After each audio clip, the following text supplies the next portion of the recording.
Every Friday in the Spokesman Review and 24/7 on the web and your mobile. What to do, where to go, 24/7. Spokane7.com. Powered by the Spokesman Review.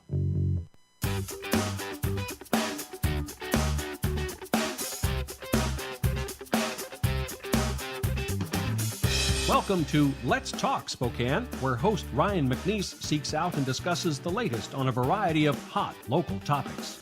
Now, here's your host, Ryan McNeese. Welcome to Let's Talk Spokane. I'm Ryan McNeese, and it is a pleasure to have Robin Nance here in the studio. Hi, thanks for having me. Yeah, most of our listeners know Robin Nance, KXLY, and media personality. Thank you for being here. Oh, it's my pleasure. Thanks for asking me. You have a very busy schedule, but we're really excited to have you here because we're talking about something near and dear to your heart today, the organization Teen Closet. That's right. So tell us about it. Teen Closet started in 2007, so this year will be a big year for us. We're celebrating our 10th anniversary. It started as kind of an idea of what can we do as a community to help kids in foster care? And, you know, a lot of people want to help the babies and the little kids. You know, you think of those needs and your heart just immediately goes and you just want to, you know, wrap around them. Teenagers are really kind of a forgotten population, especially when it comes to foster kids and homeless kids. And so we wanted to reach out and do something a little special for that group. So we decided that one of the ways we could do that is to take care of a basic need, and that is clothing. Right. And so we opened, I mean a group of us. Sure. I co-founded the organization with Linda Rogers, who is a longtime foster parent and foster parent recruiter. And we decided to open up a boutique. Right. It's much more than just like if you think of a clothing bank or something like that. I mean, it really is beautiful, and it's geared to these kids where they can come and shop with a special experience and take home lots and lots of great things for free. But I think that's an important piece you just mentioned, though, that for a teenager, to fit that market, they need to have an experience that they're either comfortable with and deem it to be a good experience for themselves, or they're not going to come back. Well, and that's... So it sounds like imagery-wise, in terms of how this appeals to them, you've gone a long way in making that a great experience. Well, that really is our goal. I mean, it is to clothe kids. Number one goal. Number two goal really is to make it their experience. They are handed a crummy hand in life. You know, these kids are coming from really, generally pretty awful situations and of no doing of their own. Right. So we see kids who come in, and they're all referred to us. So you don't just come off the streets, but you are referred by a social agency or a social worker or a school district.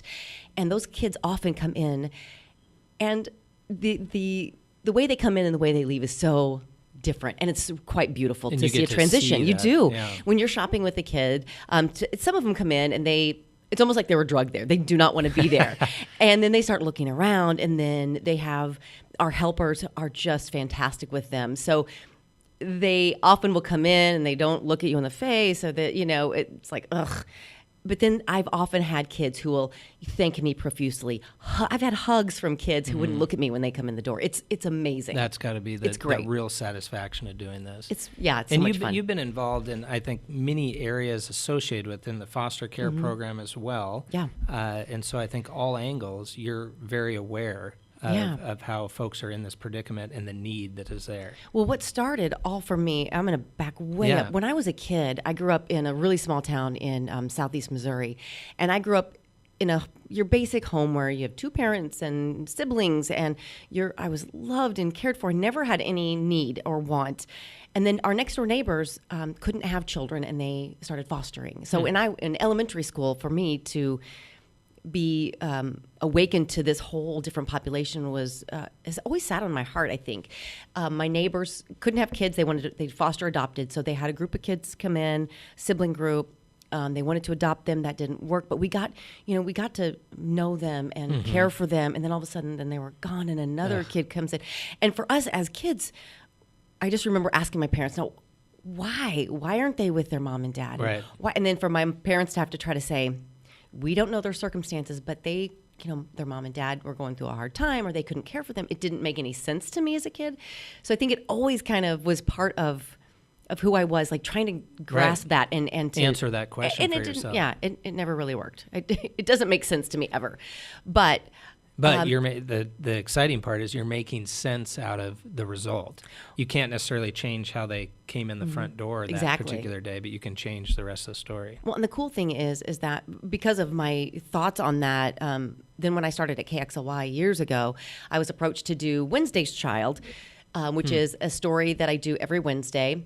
What year did you start at KXY? 2003. Okay. So 2004, I started doing these stories on these kids. So we're looking at 13 years of doing stories with kids in foster care. And all the kids that we feature are kids who are ready to be adopted, who have generally been waiting a really long time, or they are really over the age of 8, between 8 and 18.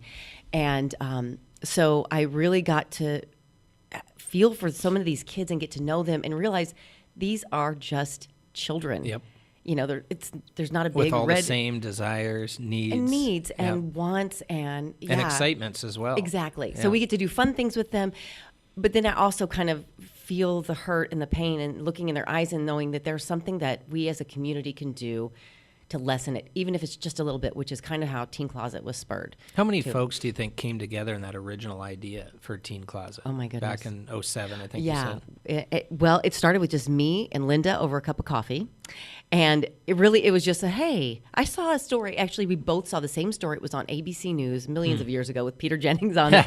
And told the story of a girl in Florida who did something similar in the name of her sister who she lost. And this was a teenager who opened a boutique for foster girls, specifically for girls.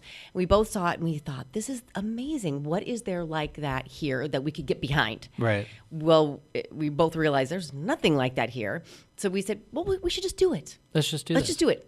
Well, and if we would have known what we know now about what it takes to create a board and have to have fundraising and all the pieces in it, But you know what I call that? And I call that ignorance is bliss. Absolutely. And I've done plenty of that in my own life. But I think what's exciting, many of the folks we have here in the studio on Business Talks or Let's Talk Spokane, what you're identifying is that common idea, that common passion at the beginning that no matter what some of the obstacles or challenges might end up being for these organizations or businesses, there's usually that common denominator like yourself that says, I'm going to make this happen. And one step at a time, here you are a decade later doing this. I know, it's a decade. crazy. It's forever. You were just identifying some age ranges a little bit ago, and I think that was more geared to the foster care program, I believe.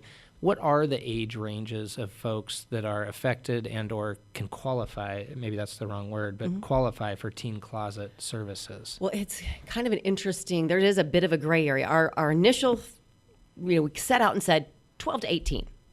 Then we had to kind of move our parameters because then we started getting contacted by organizations like Safety Net saying, okay, we have kids who are aging out of the system and they still don't have things.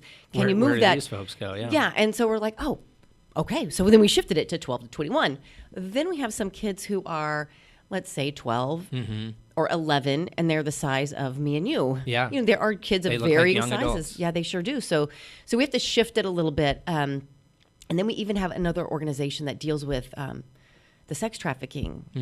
And so they're rescuing girls who we had a woman who came and shopped at Teen Closet who was 37, who had a mentality, because she had been drugged so young in her life that her mental maturity stopped growing then, So it's been really interesting. And hard to imagine, I think, for the general public to realize that these things are occurring. You just describing that story is shocking, but you're probably seeing numerous stories like this.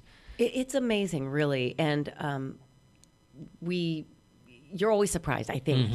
You think one thing about your community and about, the population, the people that you don't associate with all the time. But look, I think if you looked around your kids' classrooms, you would be so surprised at, the battles those kids are facing, so many of them. I had a professor years ago that said, and I've just always remembered this, said, be kind to everyone you meet, for everyone is facing a grand battle. And I remember hearing that and thinking, that is so true. It's what you're identifying, that you see these people going through different issues in their life and you realize, you know what, there's probably something there. I mean, there usually is. Everybody's got something, so to speak. Yeah. You'd indicated just a little bit ago, Robin, that when you're first starting out an organization like this, you don't realize that there's boards or marketing or fundraising. Let's talk a little bit about that. What are some of the things early on and even now that you've come up against as a challenge, but then overcame with this organization? Well, I kind of laugh because I feel like we're still 10 years in,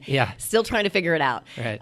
The cool thing is once you start talking to people in other organizations, generally people are so willing to help you, or point you in a good direction, right. or and then you will of course run into other battles of people not willing to help you because you're another organization who might take a piece of the pie, which is crazy to me because the whole goal is we're in it together, let's basically. just serve kids. Linda and I first just started asking around, would you, And Linda's last name? Linda Rogers. Perfect. Linda Rogers, yes, foster parent recruiter and dear friend. And we got together and just said, okay, who might also be, interested in this mission. Passionate about this. Yeah, so we kind of got together a group, and it's been very interesting to see that group shift as far as the board goes because, you start with the people who just want to help. And then you have to kind of realize, okay, we need you need people with different strengths Absolutely. in different places. So we've got a really good board of people with varying backgrounds right now. We have a liaison with the HEART program with the schools, which of course we serve so many of those HEART kids, which is kids identified through the school districts as homeless or couch surfing or living with relatives or whatever.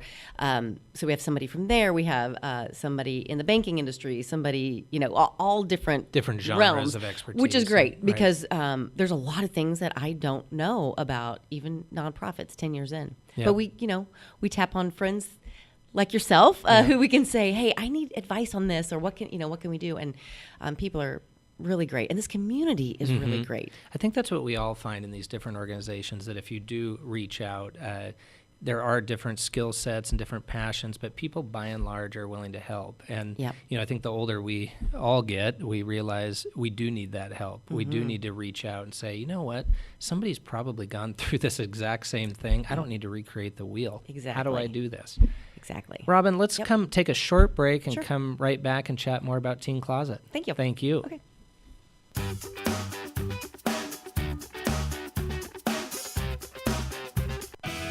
In touch, online all the time. SpokaneTalksOnline.com. The stories and photos on the pages of Nostalgia magazine show glimpses of life in the inland Northwest from years gone by. From home life, school days, and the workplace, you can relive a style of life that we all loved and cherished. Call today to subscribe, 443-3678, or visit us online at nostalgiamagazine.net. Nostalgia Magazine. Ageless stories, ageless photos. In study after study, money is often cited as one of the top conflict points in a marriage. Finances can be an emotional topic for couples, especially when money is tight. So it pays to get in the habit of discussing it on a regular basis, even if you keep separate finances. At stcumoney.org, find 6 tips for making the conversation easier. Some of our local veterans are at risk, and they deserve our support.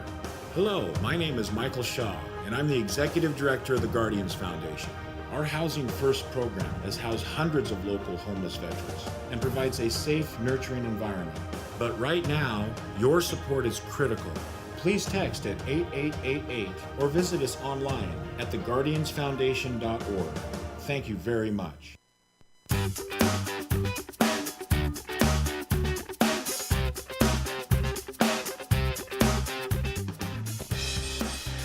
Welcome back to Let's Talk Spokane. I'm Ryan McNeese, and we're here in the studio with Robin Nance. Thank you, Robin. Thanks for having me. We've been discussing Teen Closet and the real need here in Spokane, and obviously much broader than that. But here in Spokane, Teen Closet has done a great job to fill the need for folks that need clothing. Yeah, and we really reach out. We're located in Spokane Valley right now, and we serve all of Eastern Washington and all of North Idaho for kids who can get to us. And I think, for some of them that's tricky, the transportation. But we're kind of centrally located in that we do reach out to our good friends in North Idaho. And speaking of different geography, you'd indicated earlier in the segment that you aren't reaching out to the individual specific or directly, but rather they're coming through channels within our communities. What are some of those channels that a teen in need ends up seeking that ends up to Teen Closet? So we started specifically with foster kids. So that would be any social worker could refer to a kid to us, and then it grew to, oh my goodness, homeless shelters and school districts. The school districts have been sending us more kids. I just broke down all the numbers recently for a presentation I gave, and to kind of see the pie chart or where yeah, kids so are I could coming kind of from. share with our board, this is who we're serving and this is who we need to reach more. And the majority of the kids were coming to us from either homeless situations within the school districts or also drug and alcohol rehab facilities for teenagers.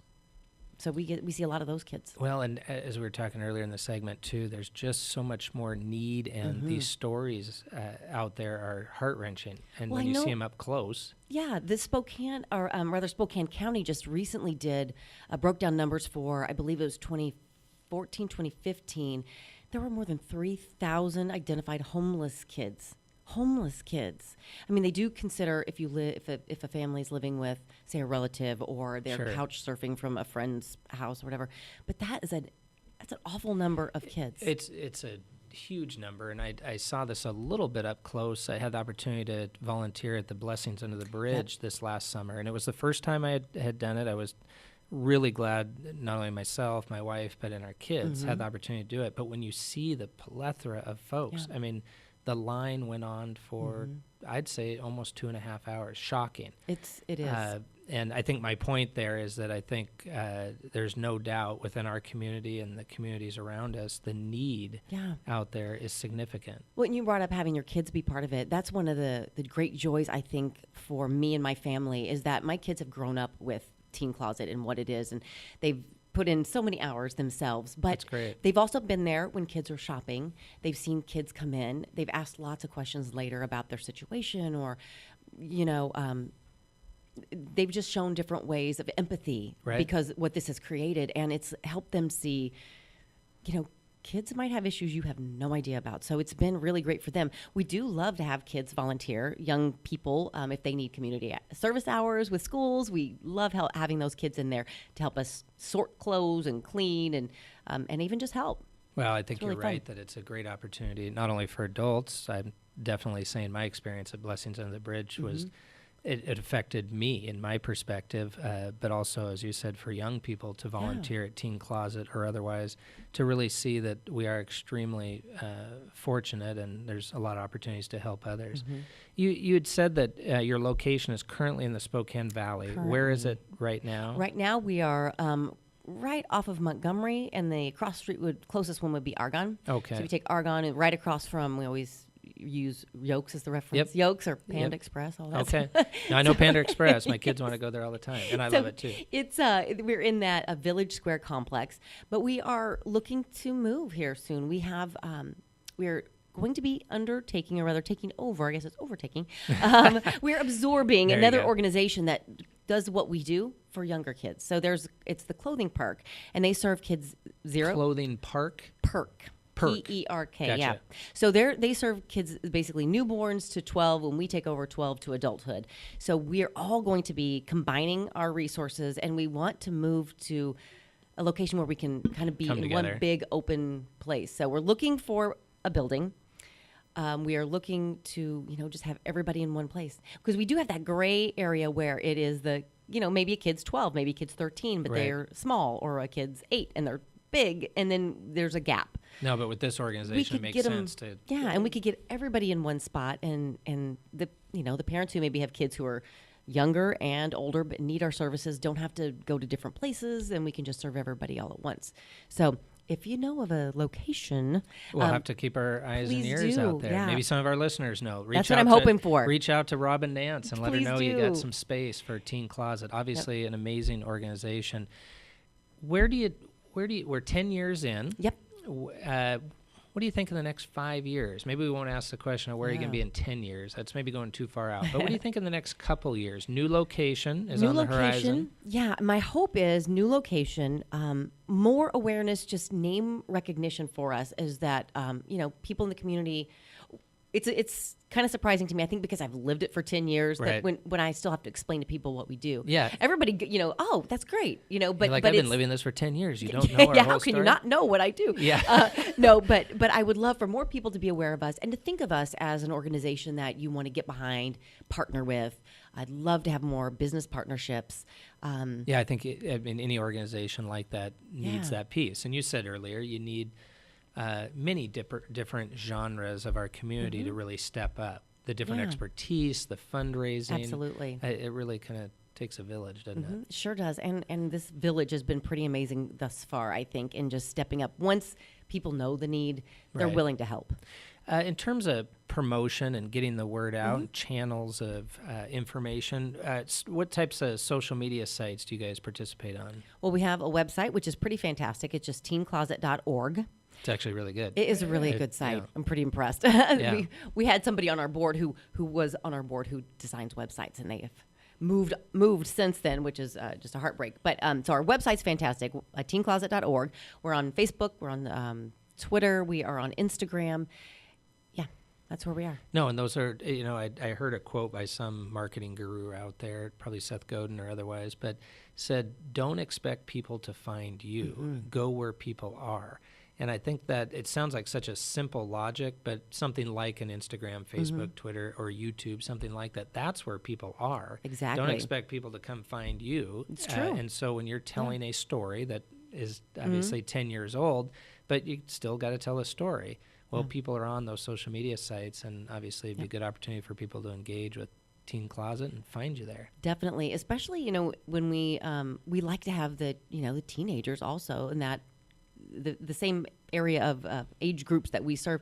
They're on Instagram, Snapchat, all that kind of good stuff. And the interesting response that we have gotten on the different social medias on who's using what, we get a lot more interaction with younger people on Instagram. People a little bit older, my age and such, and younger. Mine too. On my old Facebook, age. and so it's kind of interesting who's using what and trying to keep up with it. We were actually just off the air before coming on the air. We were chatting with a couple others in the studio about that exact same thing, about LinkedIn and the certain psychology with the different social media sites, whether it be Facebook, Instagram, Twitter, LinkedIn, and what the individual site is used for. And they all do have a bit of a different personality. So, yeah, to identify which one is good for which type of endeavor is interesting.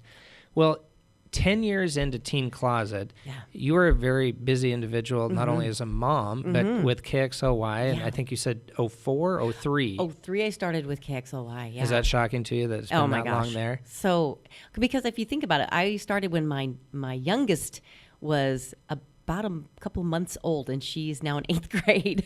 Time flies. 14. Time flies. It's nuts. And just a bit of a side note, but I had an opportunity to see your son, Nick, in a great show, Little Shop of Horrors at University High School. Matter of fact, he came on one of the shows and sang. Did. I watched your... It was phenomenal.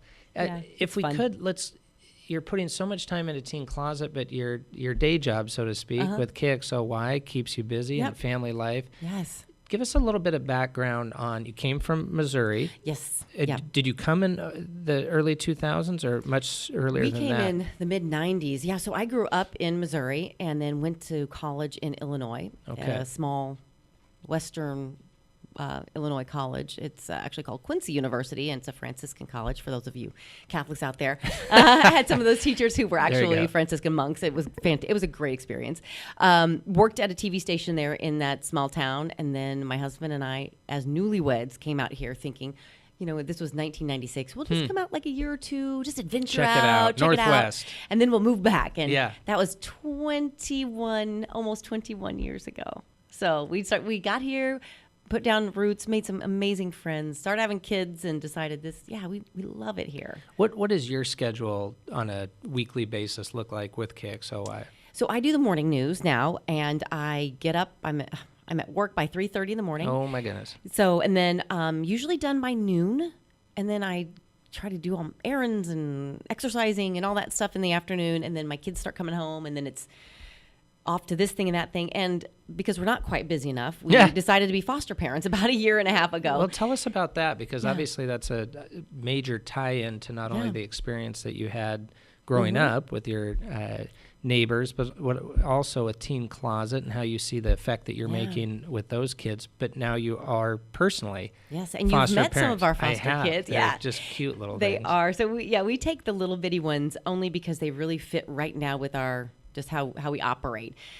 We just started in 2015, so just it's really not been that long. But we've had 3 kids in our care.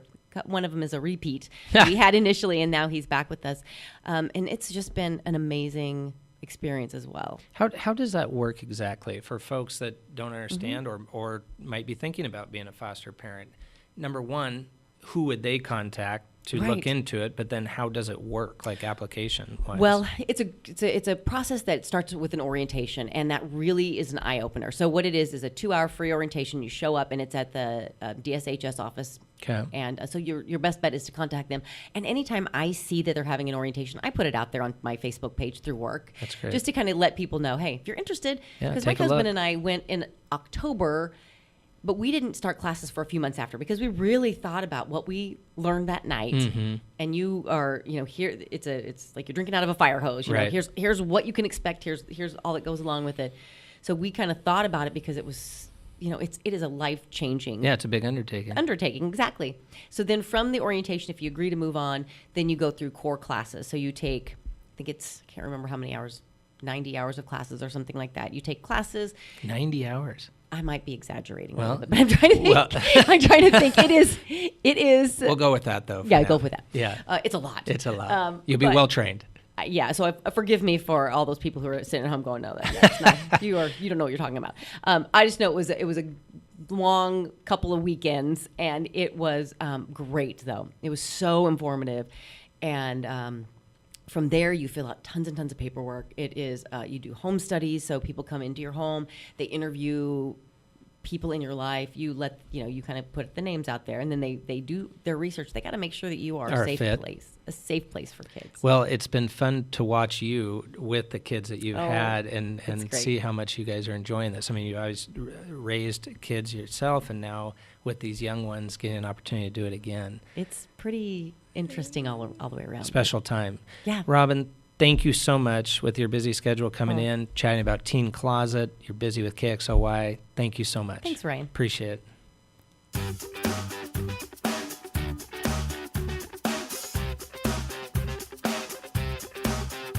Let's Talk Spokane is produced in Spokane, Washington by SpokaneTalksOnline.com, which is solely responsible for its content. Ask us a question, recommend a guest, and hear this program again online anytime at SpokaneTalksOnline.com. Thanks for listening. If you need a sign, banner, or business cards for your business, who do you call? Hi, this is Kent Adams. And Tom MacArthur from Business Talks. Kent and I call Instant Sign Factory for our signs, banners, business cards, and more.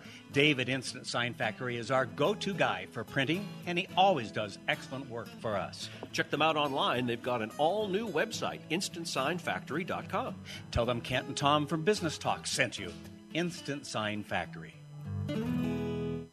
Snoring can disrupt marriages and cause serious health problems. Call Sleep Better Northwest first, the experts in dental sleep medicine. Their medically approved, custom-fit oral appliances will have both you and your partner sleeping better and being more productive throughout your day. Don't wait. Snoring and sleep apnea can signal potential strokes or heart attacks. For more information, visit needbettersleepnow.com and download our health guide today. Sleep Better Northwest, the experts in dental sleep medicine.